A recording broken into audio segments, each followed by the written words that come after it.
काय चालू आहे पप्पा?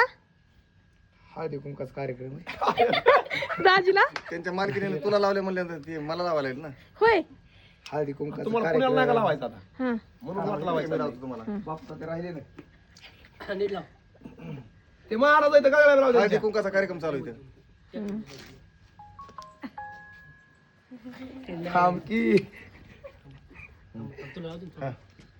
दोघ जण कुंकू मी लावायला लागलोय ना. कसा लागलाय मस्त. पाय बी पडावं लागत असतं. पाया पडा बाप्पा महाराज नरड्याला नसतं, महाराज आहे. हा पाय नसतात पडत. पडा ना म्हणजे आहे का तो पड ना त्यांच्या. हे बघा कशी बसली आमची या पुण्याहून या माघारी या हा लवकर या दामाला जा हो नवऱ्याला निघण्याचा नवऱ्याला वाट हाणमार करू नको बघा बरं आरुषी बाबा ते म्हणतोय नवऱ्याला नीट नी वाटाने हानमार करू नको. मी तुम्हाला हानमार करते वय काय बरोबर लागायला पाहिजे जा. नीट जा दाजी तुम्हाला हानमार करते का मी? लावा मी हानमार करते. नाही तर उगाच म्हणतात का ते पाहुणे. तुम्ही बी पाहुण्यासारखेच आहेत. असू दे बाया. आबा राहिले ना रा.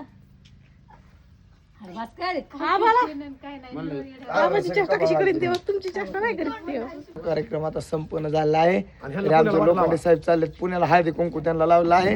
हा तुझी पोरगी द्या पोरगीच नाही तुला पण माझ्या पोराला द्यायला. पोरगे माझ्या पोरा लग्न जमल्यामुळे साखरपुड्याच कार्यक्रम माझा हळदी कुंकू. अंगठी 1 तोळ्याची अंगठी घालावं लागत असते इवयाला आणि सुनाला. हा 2 तोळ्याची. पोराच्या बापाला घरात 4 तोळ्याचे. आता उलटा नियम आहे. कसा उलटा निघून उलटा गेला? म्हणतो तुम्ही उलटा रिवर्स टाकून पुण्याला जाऊ द्या. काय म्हणला? काय करायचं पुरीच्या बापाला पैसे द्यायचे असते. अगे कोट घेतो ना कायचा?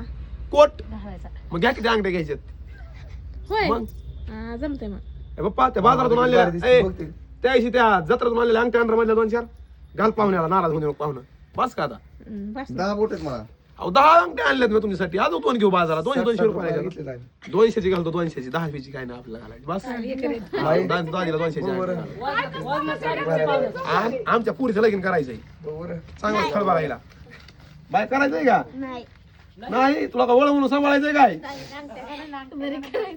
हो काय का? आता बघा आता करायचं म्हणली 10 लाख रुपये लागतात पण हं, पोराकडून अपेक्षा आमची थोडीच आहे आणि माझी पोरगी फुकट करायची आणि तुमच्या पोरीला 10 लाख मागायची. तू पवाईनेस नाही तू बाई नाहीस ना हे आपल्या लोकांची व्यवहार असतो बहिणी बाहेर असतो नाही द्यायची तर पोरगी पुरी असतो. व्यवहाराच्या जागेवर. हे जे सांग तुला पण एकतर पोरग नोकरी पाहिजे काय बाई पोरगी घराच्या बाहेर निघणार नाही पोरीला स्वयंपाक येत नाही हा? फिरायला जायचं म्हणल्यावर घरातच फिरायचं. नाही पोरगी घरातून चालले की पाहिलं 4 व्हीलर राहिली पाहिजे नाही पोरगी पाहिली त्याला गाडीत पाय टाकणार. शेती पाहिजे मला 25 एकर. 30-35 एकर पाहिजे आणि महत्वाचा विषय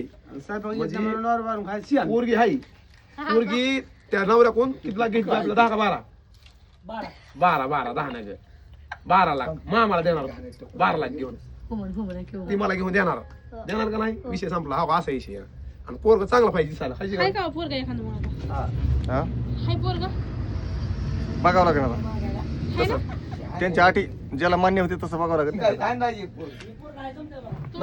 त्या बाबा 10 लाख नाही त्या आम्हाला जवळ म्हणून ठेवायचं तुमचं काय म्हणणं नाही बघा 1 रुपया होत नाही हराम करतात चालतं ह्याला तरी लग्न जमलं. आण रुपया इकडे बाय कपडे जरा चांगले घाल बाहेर रंजन द्यायची पण. असा लांबचा नवरा बघायचा असा लांबचा 500 मीटरचा 500 किलोमीटर मध्ये त्याला मला 500 मीटरचा मला नाही तुला आमचा शिव आहे ना कोणचा आमचा शिव आहे ना. त्यांना जिरवली इकडे ये. माझी. तू तुझ्या बाबा काय रे? तुझ्या काय का पैसे पोरात लग्न करायचे शिव नाही पोरगी ऊस तोडण्याला द्यायची नाही ना ते ऊस तोडा द्यायची ह्यांचं काय खरं ऊस तोडा आमचा शिव आहे ना आमचा लोखंडाचा हा राईट ऐ ती गाडीची चावी आता शिकडे द्या हुंड्यामध्ये द्या हो, हप्ते भरीन देऊ द्या. हप्ते भरावं लागतील तुम्हाला. हो राहिले हप्ता भरतो ते. काय नाही जेव्हा हप्ते भरतो सगळं करतो तेव्हा नील करताना तेव्हा पोरगी घेऊन जातात आता भरलेले तेवढे द्या ना 5-6 लाख रुपये. आणि पोरगी द्यायची नाही का तुमच्या पोराला पोरगी द्यायची नाही तुमच्या की बाकीचं बघू पण आतापर्यंत 6 लाख भरले तेवढे द्या ना. पोराला? हप्ते जर पुन्हा बघू ना मग आता लागणार काय मला गाडीच्या दर तुझ्या हातात दे.